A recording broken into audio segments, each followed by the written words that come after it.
Alright, so we're here and we're doing an unprofessional reaction to a professional's reaction to someone who, for a living, reacts to other people. Yeah, makes sense, right? Right. I don't... Oh yeah, I can't get copyright claimed on this. So I will keep this at the highest quality it can be because I do not care. Bro, dumb ideas Putin shouted today. One, economic sanctions work. Dude, economic sanctions He's going to say they don't work because they affect the people of the country, not the people that actually are trying to be affected by it. Like the Russian government won't like Putin will not be hurt by his people being hurt. literally work. Lemao, economic sanctions don't work. Economic sanctions work. Dude, economic sanctions literally work. Lemao, economic I'm wrong only because he's probably being sarcastic and will elaborate. sanctions don't work. Iran's economy has been devastated by Trump sanctions. Funding has been cut to Iranian terrorist proxies. Iran's military has been deterred from attacks on Americans by Trump's actions, but somehow it's just Iran being suddenly reasonable. Yeah. Alright, let me read this.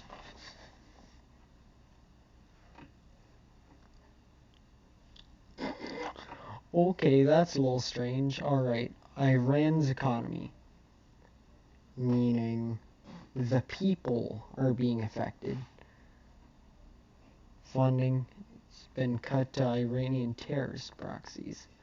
Alright, so you're saying that Iran is only terrorists. Interesting. Military has been deterred from attacks on Americans by Trump's actions. Now it's just Iran being suddenly reasonable, and Trump is not. He is. Iran's not suddenly reasonable. We've been in the Middle East for an extremely long time. Yeah, economic sanctions do work. They just work in, like, killing people. What did I say? In countries that you can flex on. Russia showcasing exactly why you can't flex on them with this past week's actions. Like, that's the point. You can do this to Venezuela, you can do this to Cuba, and it's disgusting when you do it to Venezuela, it's disgusting when you do it to fucking Cuba, it's disgusting when you do it to Iraq, it's disgusting when you do it to Yemen. These are countries that are suffering, these are countries that are dying from these fucking sanctions. When you do it to Russia, one, you're, again, engaging in collective punishment for the actions of a fucking regime that Yeah, you know, when you're in a school and then one person does something bad, so now if you can go on the field trip or have the pizza party, that's collective punishment. You hate it? Well, you agree with him. Don't get upset at his politics if you agree with him on that issue. You can agree with other things, but if you want to be like, yeah, that actually makes a lot of sense, then why would you be like, no, that makes no sense at the same time? I mean, sometimes you may take sides on things, sometimes you can be in the gray, but it doesn't really make sense to agree and disagree on the same exact topic. Sometimes. And this is one of those times. that those people did not actually vote for or want. And two, more importantly than that, like, you're not even engaging in the actual appropriate sanctions because the appropriate sanctions would end up hurting your citizens. That's the whole point. Sanctions take effect over time, not in 1 week. I know, but like, Russia has already been fucking... You're telling me that Russia's currency isn't currently at 0. Yeah, his chat says a lot of dumb things. Well, yeah, it takes more than a week. Well, it seems to be working pretty well right now in the way of hurting their economy. Getting throat fucked by sanctions leading up to this, or numerous other things. Obviously never to this degree. International law exists though? No, it doesn't. International law exists. The only people who would like pay attention to international law to make sure they're like whether they're breaking it or not are the people who don't care about international law. Like if oh no, they're gonna do something bad. Wait a minute, can I do that? Oh, I can. It's being like, okay, what if I bring in AK-47 versus like a different type of assault rifle to rob a bank? It's like, well, what's considered this or what's considered that? No, you're still considering what you're going to do to break the law. International law is bullshit. Trade ties with tyrannical regimes, moderate those regimes. The UN is a useful institution. The non this man right here, yeah, that's what a clown looks like. Just put a little red nose over that. Yep. Is he being serious? What? He's saying Putin shattered. Okay, he's right about that. He's right about these. Sorry, he's saying Putin shattered this. Economic sanctions do work. Oh, I read that wrong. Okay. Yeah, no. Yeah, I was in the same exact boat as this man right here. Yeah, I was very confused for a second. If your goal is to fucking kill people, but he is right. The UN is a useful institution. He is right. Putin did shatter that. Non-treaty promises by major nations are trustworthy. Non-treaty promises by major nations are trustworthy. Putin destroyed that. International law exists. Yeah, I agree with Ben Shapiro on this. I'm not even kidding. Holy fuck, this is a good take from Ben. I was so ready to fucking disagree with what he was saying because it's Ben Shapiro and I mean, to be fair though, it's being like, what's 1 + 1? And so the person actually says 2. And then being like, oh my god, I actually agree with him. I mean, yeah, but it's kind of like common sense things.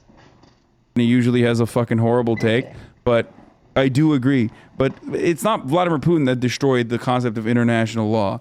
Okay, international law was destroyed when it was built. It was built to be destroyed by those who perpetrated upon. It's like making the foundations out of a house out of straws. Others.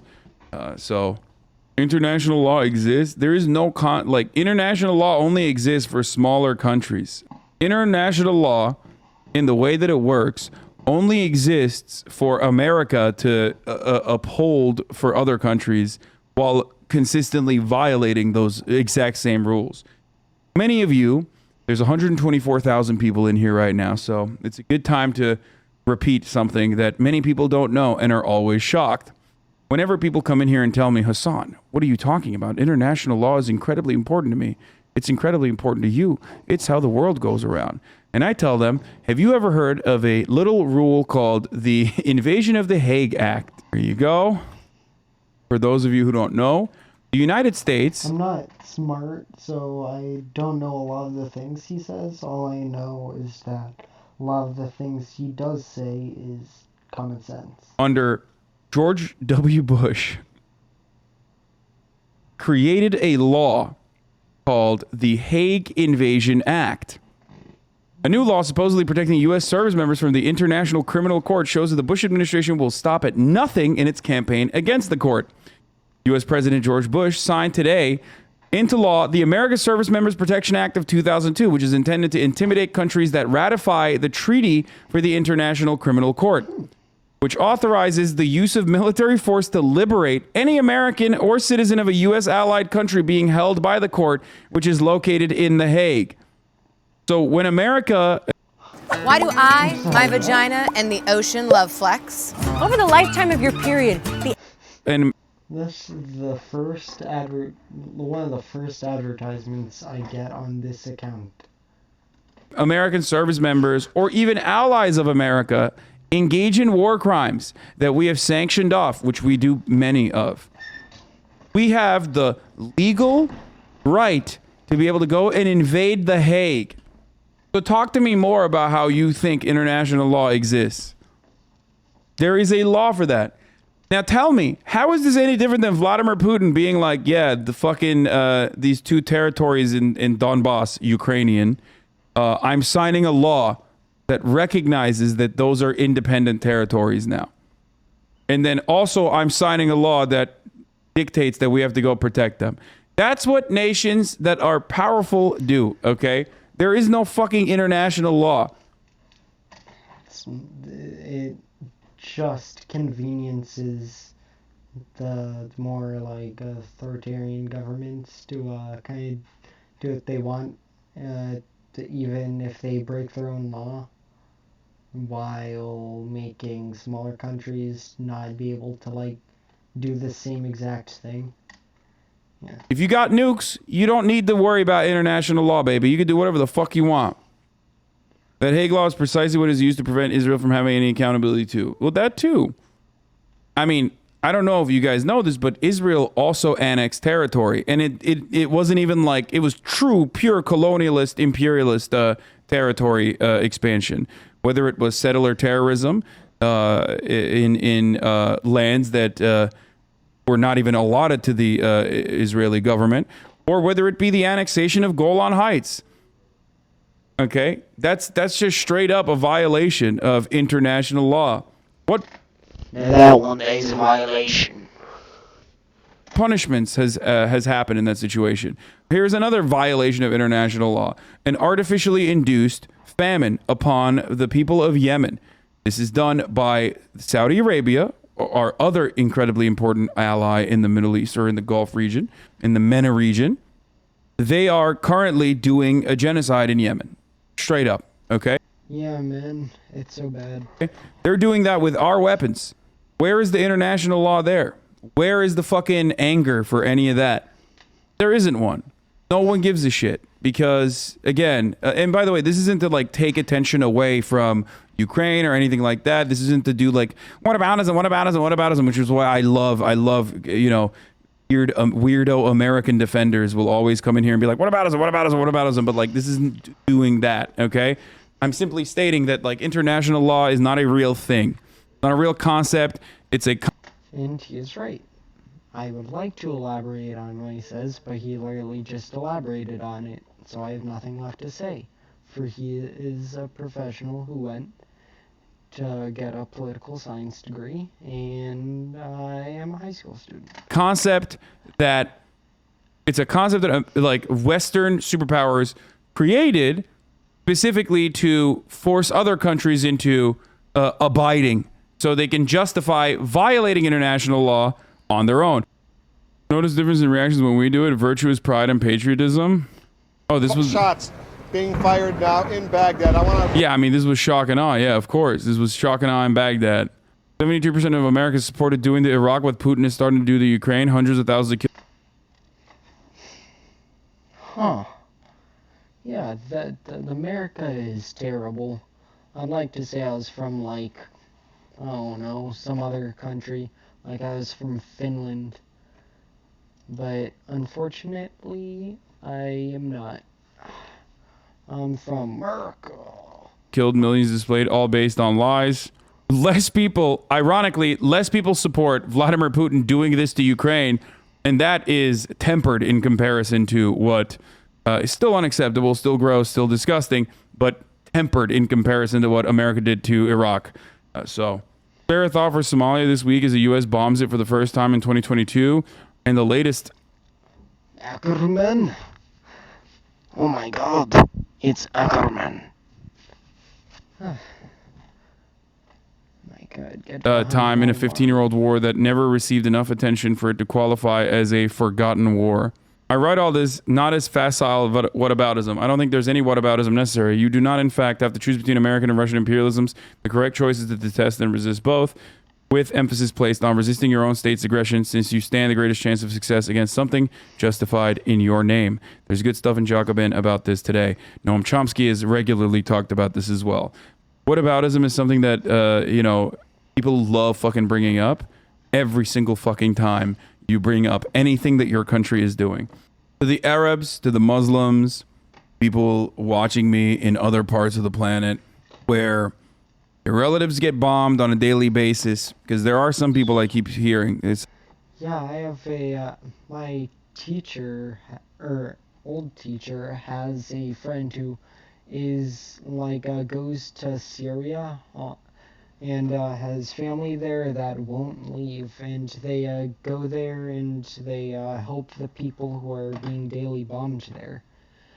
From a war that's been going on for an extremely long time and no one seems to talk about. Yeah, but we don't talk about that. But to me, it's like a a place that is in like aligned with the United States. It's a much larger deal. Not to say that it's not a large deal, but it just should be a larger deal for the other side too. Say, why is this? There's so much attention on Ukraine. Unfortunately, the sad reality is that They're white people. That's why. your pain is not unaddressed on this broadcast. I talk about this all the time. But the reason why you don't hear about it and this kind of coverage does not exist is because, unfortunately, the people that are oppressing you and the people that are bombing you are considered to be America's allies, and in some instances, Americans. And in a lot of instances, Americans. The reason why we get this level of attention on Ukraine is, of course, it's still incredibly important. Do not misunderstand me. But the reason why it gets a lot of attention here is because it's America's greatest foreign adversary engaging in this brutal action. That's it. That's the difference. I'm Syrian myself, and you're the only one that covers what happens in the Middle East. Thanks for what you do. Yeah. I was wondering if you could clarify a few points you made earlier. You mentioned that Ukraine joining NATO was an impossibility even before the invasion began because it tempted World War III. You have also stated that any Russian advancement past Ukraine would be stopped by a nuclear deterrent. I'm wondering how you reconcile...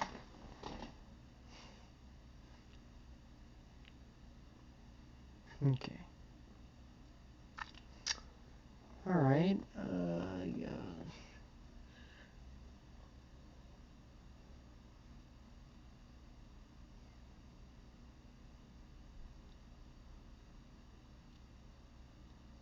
Huh. all these two ideas, since wouldn't Ukraine joining NATO effectively provide a nuclear deterrent for their invasion? The difference is Ukraine and Georgia are considered to be red lines for Russia, like openly stated by the Russian government time and time again in perpetuity, whereas other countries were luckier than Ukraine was. This man, he has an answer for absolutely everything. It takes me a while to process a lot of the things being said, but he just has the facts on hand. It's wild. That's it. Poland is so hospitable when it's white people. Remember when Poland deployed 15,000 troops to keep out refugees from the Middle East and let them freeze to death? I'm sad for people in Ukraine under attack right now, but this conflict is another stark reminder what kind of lives really matter to Europeans and Americans. I mean, it's true. That is also sad, but it's the truth. Straight the fuck up. Yeah, it is the truth. Unfortunately. I mean, I'm glad that like Poland is opening and welcoming. I'm glad that Poland is welcoming people into their country.